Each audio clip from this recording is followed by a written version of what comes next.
Friends, welcome back to my channel. గుండె నిండా గుడిగంటలు serial latest ఎపిసోడ్స్లో ఏం జరగబోతుందో ముందుగానే తెలుసుకోవాలనుకుంటున్నారా? అయితే ఇప్పుడే ఇక్కడే మా ఛానల్ని సబ్స్క్రైబ్ చేసుకోండి ఫ్రెండ్స్. అలాగే పక్కన ఉన్న బెల్ ఐకాన్ని క్లిక్ చేసేయండి. నచ్చినట్లయితే చిన్న లైక్ ఇచ్చేయండి ఫ్రెండ్స్. ఇక ఎపిసోడ్లకైతే వెళ్ళిపోదాం. ఎపిసోడ్ స్టార్ట్ అవగానే మొత్తానికైతే నీలకంఠానికి ఇక తన ఫ్రెండ్ వచ్చి చాలా పెద్ద సంబంధం మిస్ అయిపోయాడు నీ కొడుకు సంజయ్ అని చెప్పి ఇక చెప్పగానే వెంటనే కూడా సంజయ్కి ఇక పెళ్ళి ఇక తనకి ఇష్టమైన రాజకీయ జీవితంలోకి తీసుకురావడం కోసం ఇక పెద్ద ప్లానే వేస్తాడు నీలకంఠం. అయితే ఒరే సంజయ్, అసలు నీకు బుద్ధి లేదా? కనీసం ఇక ఆ మౌనికని పెళ్లి చేసుకున్నావు దేనికి? ఇంట్లో తీసుకొచ్చి హాయిగా భోగభాగ్యాలు అనుభవించడం కోసమేనా? నువ్వు చేయాల్సింది నువ్వు మర్చిపోయావురా? అసలు ఇంట్లో భర్త మొహం చూడకపోయినా, ఇంట్లో కనీసం తనకి విలువ లేకపోయినా ఇక కదలకుండా ఇక్కడే ఉంటుంది అంటే అది ఎప్పటికీ వెళ్ళదురా. కాబట్టి వ్యక్తిత్వం మీదే కొట్టాలి దెబ్బ అని చెప్పి అంటాడు. ఆ మాటకి అర్థమైంది డాడీ, దాని సంగతి నేను తేల్చేస్తాను. అది నేను పెట్టిన టార్చర్కి రేపు పొద్దున్న కల్లా ఇంట్లోంచి వెళ్ళిపోయేలా చేస్తాను అని చెప్పి ఇక వెంటనే కూడా మౌనిక దగ్గరికి వస్తాడు. మౌనిక ఏమో ఇక అప్పుడే కాస్త కూర్చొని విండో వంక చూస్తూ ఉంటుంది.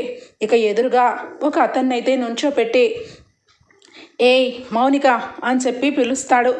ఏమైందండి అంత గట్టిగా అరిచారు అనగానే, ఏ డిస్టర్బ్ చేశానా అని చెప్పి అనగానే, ఏం మాట్లాడుతున్నారు అనగానే, ఏంటే నంగనాచిలాగా మాట్లాడుతున్నావు? ఆ ఎదురుగుండా అతనికి చూసి నువ్వు సైడ్ కొడుతున్నావు కాదు, ఎన్నాళ్ళ నుండి సాగుతుంది అని చెప్పి అనగానే ఒక్కసారిగా ఏమైందండి ఎందుకు అలా మాట్లాడుతున్నారు అనగానే, ఏంటి మాట్లాడేది? నీ క్యారెక్టరే బ్యాడ్ క్యారెక్టర్. నిన్ను పెళ్లి చేసుకొని తప్పు చేశాను. ఎంతైనా నీ బుద్ధి ఎలాంటి బుద్ధి ఇప్పుడు బయటపడింది అని చెప్పి అనగానే, ఏమండి ఇంకొకసారి తప్పుగా మాట్లాడితే అస్సలు ఊరుకునేది లేదు అని చెప్పి గట్టిగా అరుస్తుంది. ఏంటే ఎక్కువ మాట్లాడుతున్నావు? నీ గురించి నేను చాలా తక్కువగా అనుకున్నా, కానీ ఇప్పుడు నిన్ను చూసినాకే అర్థమవుతుంది నువ్వెలాంటి దానివో. రేపు పొద్దున కల్లా నువ్వు ఇంట్లో ఉండడానికి వీల్లేదు.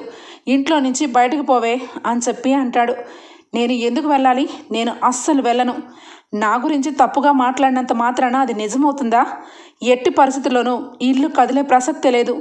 నా వెనకపడి నన్ను పెళ్లి చేసుకుంటానని అత్యాశ చూపించి చివరాఖరికి నన్ను ఈ ఇంటికి తీసుకొచ్చి బాధలు పెడుతున్నారు. ఇప్పుడేమో లేనిపోనివన్నీ అంటగడితే ఊరుకుంటాను అనుకుంటున్నారా అని చెప్పి మౌనిక చాలా కోపంతో అరుస్తుంది. ఏంటే ఎక్కువ మాట్లాడుతున్నావు అని చెప్పి చంప పగలగొట్టి, చూడు నీ క్యారెక్టర్ బ్యాడ్ చేసి నీ గురించి లేనిపోనివన్నీ సృష్టించి మీ ఇంటి గౌరవాన్ని అంతా రోడ్డు మీదకి తీసుకురాకపోతే నా పేరు మార్చుకుంటాను. మీ అన్నయ్య మీద నాకు ఎంత పగ ఉందో అంత పగ బయటకు తీసుకొస్తాను. నీకు నువ్వు వెళ్ళిపోయావా సరే, లేదంటే నువ్వు ఎలాంటి దానివో విత్ ప్రూఫ్ చేసి మరీ అందరి ముందు బయట పెడతాను. ఖబర్దార్ అని చెప్పి ఇక మౌనికని చాలా ఘోరంగా భయపెట్టి మరీ ఇక లోపల నుంచి బయటకు వస్తాడు. ఇక మౌనిక అయితే చాలా బాధపడుతుంది. ఛీ, అనవసరంగా బాలు అన్నయ్య మాటలు పక్కన పెట్టి నేను అనవసరంగా పెళ్లి చేసుకున్నాను. వీళ్ళ ఇంట్లో డబ్బు ఉన్న వాళ్ళే కానీ మనసుకు మాత్రం పూర్తిగా పేదవాళ్ళు. నన్ను నా క్యారెక్టర్ని బ్యాడ్ చేసి నన్ను ఇంట్లో నుంచి పంపించాలని చూస్తావా అని చెప్పి చాలా బాధపడుతూ ఉంటుంది. ఇక ఇంతలోనే ఇక ఏమైందిరా, దాన్ని పంపించేస్తానన్నావు కదా, అది వెళ్తుందా అనగానే, డాడీ నేను చెప్పాల్సినవి నేను చెప్పాను. అది రేపు పొద్దున్న ఖచ్చితంగా వెళ్ళిపోతుంది డాడీ. అప్పుడు వాళ్ళు ఏమని అడిగితే ఇది వేరొకరితో అక్రమ సంబంధం పెట్టుకుందని ఇక చెప్తాను అని చెప్పి సంజయ్ అంటూ ఉంటే, ఇంతలోనే సంజయ్ వాళ్ళ అమ్మొచ్చి, ఒరేయ్ ఏం మాట్లాడుతున్నావురా? కోడలి క్యారెక్టర్ గురించి తక్కువ చేసి మాట్లాడతావేంటి అనగానే, చాలా ఆపు. నీ మూలంగానే ఇన్ని రోజులు ఇక్కడ ఉంది, లేదంటే అది ఎప్పుడో పోయేది. చూడమ్మా, ఇంకొకసారి కనుక ఈ విషయంలో తల దూరిస్తే నేను అస్సలు ఊరుకోను. నేను దాన్ని పెళ్లి చేసుకున్న దాన్ని ఇంటికి తీసుకొచ్చి కోడలుగా పెట్టుకోవడం కోసం కాదు, దాని అన్న మీద పగ తీర్చుకోవడం కోసం. నా రాజకీయంగా నేను ఎదగాలి అంటే ఇది నా ఇంట్లో ఉండడానికి వీల్లేదు. నేను దానికి విడాకులు ఇవ్వాలి అంటే దాని క్యారెక్టర్ని బ్యాడ్ చేయాల్సిందే అని చెప్పి అంటూ ఉంటే ఒక్కసారిగా మౌనిక మొత్తం వింటుంది. అంటే మీరు నాకు విడాకులు ఇచ్చి నా క్యారెక్టర్ని అందరి ముందు బ్యాడ్గా చూపించి విడాకులు ఇవ్వాలనుకుంటున్నారా? అసలు మీరు మనుషులేనా అని చెప్పి ఇక ఒక్కసారిగా తల్లడిల్లిపోతూ తప్పో ఒప్పో నేరమో అన్యాయమో నేను ఈ ఇంట్లో ఉండకూడదు అని చెప్పి ఇంట్లో నుంచి ఇక బయటకు వచ్చేస్తుంది మౌనిక. అయితే ఇక మొత్తానికైతే ఇటువైపు ఇక బాలు కూడా ట్రిప్పుకు వెళ్తూ ఇక వస్తూ ఉంటాడు. మరుసటి రోజు ఇక పొద్దున్నే ఇక సువర్ణ ఏది మౌనిక అని చెప్పి గదిలోకి వచ్చి చూస్తుంది. మౌనిక కనపడదు. ఏమండి మౌనిక కనిపించట్లేదు అనగానే ఎక్కడికి పోతుంది, ఎక్కడో చచ్చే ఉంటుంది, అది ఏ రోజు ఇల్లు వదిలి వెళ్ళే రకం కాదు కదా అనగానే లేదండి నిజంగానే మౌనిక కనిపించట్లేదు, ఏం చేశారండి, ఒరే సంజయ్ ఏం చేసావురా అనగానే చాలా ఆపమ్మా, దాన్ని నేనెందుకు చేస్తాను, అది ఇంట్లో నుంచి వెళ్ళిపోవాలని నేను దాన్ని తిట్టాను అంతే అని చెప్పి ఇక మొత్తానికి చూస్తూ ఉంటే నీలకంఠం వచ్చి ఒరే సంజయ్ అది ఇంట్లో నుంచి బయటకు వెళ్ళింది అంటే సరాసరి పోలీస్ స్టేషన్కి వెళ్ళిందో లేదంటే ఇక మీడియా దగ్గరికి వెళ్ళిందో ఇంకెక్కడికి వెళ్ళిందో, అనవసరంగా లేనిపోనివన్నీ కూడా తల మీద పెట్టి మన రాజకీయ భవిష్యత్తుని మధ్యలోనే అడ్డుకట్టు వేయడానికి వెళ్ళిందో, నీ భార్యని ఎక్కడ ఉందో వెతుక్కొని తీసుకొని వచ్చినాక దాన్ని ఏ రకంగా హతమార్చాలో తర్వాత చూద్దాం అనగానే సరే డాడీ నేను ఇప్పుడే బయలుదేరుతాను అని చెప్పి ఇక ఫోన్లో మౌనిక ఫోటోని పట్టుకొని ఇక మొత్తం కూడా అందరినీ ఎదుగుతూ ఈ అమ్మాయిని చూసారా అని చెప్పి అడుగుతూ ఉంటాడు. ఇక అప్పుడే బాలు ట్రిప్పుకు వెళ్తూ ఏంటి రాజేష్ ఏంటి సంజయ్ ఎవరిని అడుగుతున్నాడు అని చెప్పి చూసేసరికి ఇక అతని దగ్గరికి వచ్చి ఫోన్లో మౌనిక ఫోటోని చూపించి ఈ అమ్మాయి గురించి ఏమైనా అడిగాడంటే అవునండి ఈ అమ్మాయి కనపడిందా అని అడిగాడు అనగానే అదేంటి ఇంట్లోనే కదా మౌనిక ఉంటుంది, మౌనిక లేదని బయటకు వచ్చి అడుగుతున్నాడంటే మౌనికని ఏమన్నా చేశాడా అని చెప్పి వెంటనే కూడా ఇక బాలు అయితే రాజేష్కి ఇక గబా కూడా పరిగెత్తుకుంటూ ఇక సంజయ్ వెనకాలే ఫాలో అయ్యి ఇంటికి వెళ్తాడు.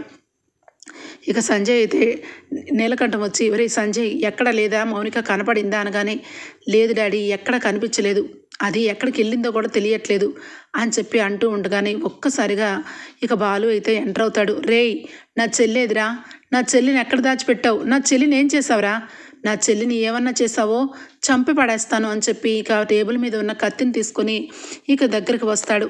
రేయ్ వదులు, నీ చెల్లి ఎవరితో తిరిగిందో ఎవరితో లేచిపోయిందో ఎవరిని అడుగుతావురా అని చెప్పి అనగానే నా చెల్లెల గురించే తక్కువ చేసి మాట్లాడతావురా అని చెప్పి ఇక 2 చెంపలు వాయించి కిందకి ఇసిరి కొడతాడు. రేయ్ ఇంటికి వచ్చి దబా ఇస్తావా నిన్ను అని చెప్పి నీలకంఠం అనగానే పెద్దోడు కాబట్టి బతికిపోయావు, లేదంటే ఈ పాటికి నిన్ను కూడా సేమ్ నీ కొడుకులాగే ఉతికారేసేదాన్ని, నా చెల్లెల గురించి తప్పుగా మాట్లాడితే ఎవరినైనా బతకనివ్వను, రేయ్ నా చెల్లెలు గంట లోపల ఈ ఇంట్లో ఉండాలి, ఏమన్నా చేశారో మీ ఇద్దరికి లైఫ్ లాంగ్ జీవితాంతం నడవడానికి కాళ్ళు లేకుండా చేస్తాను అని చెప్పి ఇక అక్కడి నుంచి ఇక బయలుదేరుతాడు బాలు. అయితే ఇక మౌనిక అయితే బాధపడుకుంటూ ఏడ్చుకుంటూ ఇక గుడికి అయితే వెళ్ళిపోతుంది. గుడిలో దేవుడి ముందు కూర్చొని ఇక అలానే బాధపడుతూ ఏడుస్తూ ఉంటుంది. ఇక మొత్తానికైతే ఇక బాలు పరుగున నా చెల్లెల్ని ఏమన్నా చేస్తే మాత్రం ఈ సంజయ్ గారిని బ్రతకనివ్వను అని చెప్పి ఇక మొత్తం వెతుకుతూ ఉంటాడు. రాజేష్ వస్తాడు. ఒరే బాలు ఏమైందిరా అనగానే ఇక జరిగింది చెప్తాడు. మౌనిక ఇంట్లో కనిపించట్లేదని వాళ్ళ ఇంట్లో ఎతుకుతున్నారా, మౌనికని వాళ్ళు ఏదో చేశారని భయం వేస్తుంది అంటే ఒరేయ్ నువ్వు అనవసరంగా ఎక్కువ ఆలోచిస్తున్నావు, మౌనికని ఏం చేసి ఉండరులేరా, మౌనికని నేను కూడా వెతుకుతాను అని చెప్పి ఇక తలకు వైపు ఇద్దరు కూడా వెతుకుతారు. ఇక మొత్తానికైతే 2-3 గంటల వరకు వెతికినా ఎక్కడా కనబడదు. ఇక బాలు అయితే ఏమీ చెయ్యలేక బాధపడుతూ మౌనిక ఎక్కడున్నావు మౌనిక, నిన్ను అనవసరంగా ఆ సంజయ్ గడికి ఇచ్చి పెళ్లి చేసింది అమ్మ, లేదంటే హ్యాపీగా ఇంట్లో ఉండేదానివి అని చెప్పి ఇక అనుకుంటూ ఉండగానే ఎంతలోనే ఇక అక్కడికి మీనా ఫోన్ చేస్తుంది. ఏమండి మీతో మాట్లాడాలి అనగానే ఇంటికే వస్తున్నాను అని చెప్పి ఏడ్చుకుంటూ కళ్ళు మొత్తం తుడుచుకొని లోపలికి వస్తాడు. ఇక అప్పటికే ఇక టేబుల్ దగ్గర సత్యం అలాగే ప్రభావతి ఇద్దరు కూడా మౌనిక గురించి మాట్లాడుకుంటూ ఉంటారు. ఇక మౌనికని ఎప్పుడొకప్పుడు ఇంటికి తీసుకురావాలండి, చాలా రోజులైంది మౌనికని చూసి అని చెప్పి ప్రభావతి అంటూ ఉంటే అవును దాని అచ్చట ముచ్చట అస్సలు చూడట్లేదు, మనం పెళ్ళైనప్పటి నుంచి అత్తగారింట్లోనే ఉంది అని చెప్పి ఇక మాట్లాడుకుంటూ ఉంటారు. ఇక అది చూసి వాళ్ళ మాటలకి ఇక ఒక్కసారిగా ఏడుపు వచ్చేస్తుంది బాలుకైతే ఒక్కసారిగా చిన్నపిల్లవాళ్ళలాగా ఇక లోపలికి వెళ్ళిపోయి ఎక్కి వెక్కి ఏడిచేస్తాడు.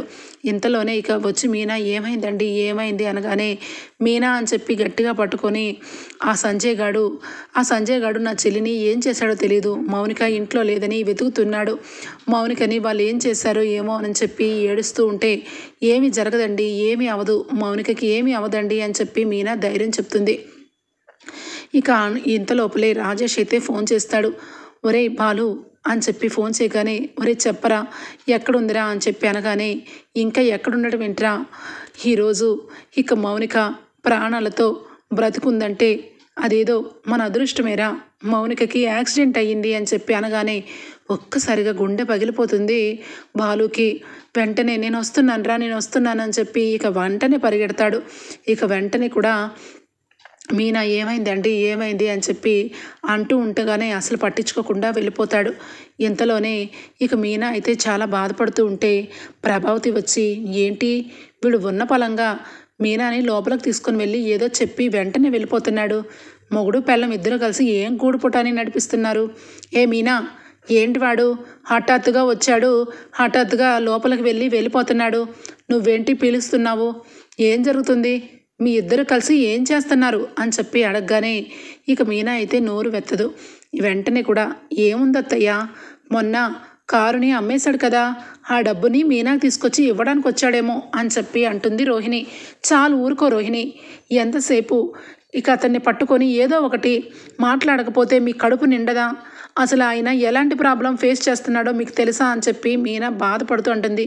ఏం ప్రాబ్లం ఫేస్ చేస్తున్నాడే, నీకు నీ పుట్టింటికి దోచిపెడుతున్నాడా ఏంటి అని చెప్పి ఇక ప్రభావతి అంటూ ఉంటుంది. ఇక వెంటనే బాలు అయితే మీనాకి ఫోన్ చేసి మీనా మౌనికకి యాక్సిడెంట్ అయ్యింది, హాస్పిటల్లో జాయిన్ చేశాను, మౌనిక ప్రాణాపాయ స్థితిలో ఉంది మీనా అని చెప్పి బోరున ఏడుస్తాడు. ఒక్కసారిగా మీనా స్టన్ అయిపోతుంది. ఏంటి ఏం జరుగుతుందో చెప్పవే, ఏం జరుగుతుంది అని చెప్పి ప్రభావతి అనగానే సత్యం వచ్చి అమ్మ మౌనిక అమ్మ ఏం జరుగుతుందమ్మా అని చెప్పి ఇక మీనాని అడగగానే మామయ్య మౌనికి యాక్సిడెంట్ జరిగిందంట, హాస్పిటల్లో ఉందంట అనగానే దెబ్బకి ఇక షాక్ అయిపోతారు కుటుంబం అంతా కూడా. అమ్మ మౌనిక అని చెప్పి ఏడ్చుకుంటూ ప్రభావతి ఇక కుటుంబ సభ్యులందరూ కూడా హాస్పిటల్కి బయలుదేరుతారు. ఇక మౌనిక చాలా వరకు వెంటిలేటర్ మీద ఉంటుంది. ఇది కూడా మొత్తానికి బాలు అయితే ఏడుస్తూ దేవుడా నా చెల్లిని బ్రతికించు, నా చెల్లి ప్రాణాలు తిరిగి మళ్ళా మా ఇంటికి వచ్చేయాలి అని చెప్పి తనతో పాటు మౌనిక ఇద్దరూ కలిసి ఇక మాట్లాడుకున్న విషయాలు, మౌనిక అటు ఇటు తిరుగుతున్న విషయాలన్నీ గుర్తు తెచ్చుకుని బోరున ఏడుస్తాడు. ఇక ప్రభావతి అయితే మౌనికకి ఏమైందిరా, ఏమైంది చెప్పరా బాలు, నా కూతురికి ఏమైంది అని చెప్పి అడుగుతూ ఉంటుంది. ఇంతలోనే ఇక నీలకంఠం అలాగే ఇంకా సంజయ్ వస్తారు. నీ కూతురికి ఏమీ కాలేదు, ఒళ్ళు బాగా కొవ్వెక్కి వేరొకరితో వెళ్ళిపోతూ ఉంది. ఇంతలోనే ఆ దేవుడు ఇక సహించలేక నాలాంటి మంచివాడిని మోసం చేసింది కాబట్టి యాక్సిడెంట్ చేసి చంపేశాడు అని చెప్పి అనగానే రే ఏం కూసావరా అని చెప్పి ఇక బాలు అయితే కాలర్ పట్టుకొని చంప పగలగొడతాడు సంజయ్దైతే. ఒరేయ్ అరే ఆగు అని చెప్పి సత్యం అయితే బాలుని ఆపుతాడు. నీ ఆవేశమే నీ చెల్లెలు చావు వరకు వచ్చింది, ఆగరా అనగానే నాన్న అని చెప్పి బాలు చాలా గట్టిగా అరుస్తాడు. ఇక సంజయ్ అయితే చూడండి, మీ కుటుంబం గురించి తెలియక దీన్ని నేను ప్రేమించి పెళ్లి చేసుకున్నా, కానీ ఇది నాకు హ్యాండ్ ఇచ్చి వేరొకటితో అక్రమ సంబంధం నడుపుతుంది, ఇలాంటి దాంతో నేను కాపురం చేయను అని చెప్పి అంటూ ఉండగానే ఇక ఒక్కసారిగా ప్రభావతికి సత్యానికి చాలా కోపం వస్తుంది. రే ఆగు అని చెప్పి ప్రభావతి వచ్చి సంజయ్ చంప పగలగొడుతుంది. ఏంట్రా నా కూతురు గురించి తక్కువ చేసి మాట్లాడతావా, నా కూతురు ప్రాణాపాయ స్థితిలో ఉన్నదని కూడా చూసుకోకుండా నోటుకొచ్చినట్టు మాట్లాడతావా అనగానే ఇక అప్పుడు బాలు అంటాడు, అమ్మ ప్రభావతి ఈరోజు తెలిసిందా నీకు, నేను ఆ రోజే చెప్పాను కదా వీడు ఎలాంటి వాడో, వీడి వల్లే మౌనిక ఇంత ఘోరంగా జరిగింది అనగానే రాజేష్ వచ్చి నిజానికి మన మౌనిక యాక్సిడెంట్ అవడానికి కారణం వీడేనంట బాలు, అక్కడ జరిగిన విషయాలంతా కూడా సీసీ కెమెరాలో ఇదిగో ఇప్పుడే చూశాను, పోలీసులు నాకు ఇచ్చారు, వీడే కావాలని యాక్సిడెంట్ చేశాడు మౌనికని అనగానే ఇక వెంటనే చేతులు పట్టుకొని కాలర్ని పట్టుకొని సంజయ్ని ఈడ్చుకుంటూ పోలీసులకు అప్పచెప్తాడు బాలు. అయితే ఓకే ఫ్రెండ్స్, రాబోయే ఎపిసోడ్స్లో ఈ విధంగా జరగబోతుంది. మీకు గనక నచ్చినట్లయితే చిన్న లైక్ ఇచ్చేయండి friends. Bye, take care, thank you for watching.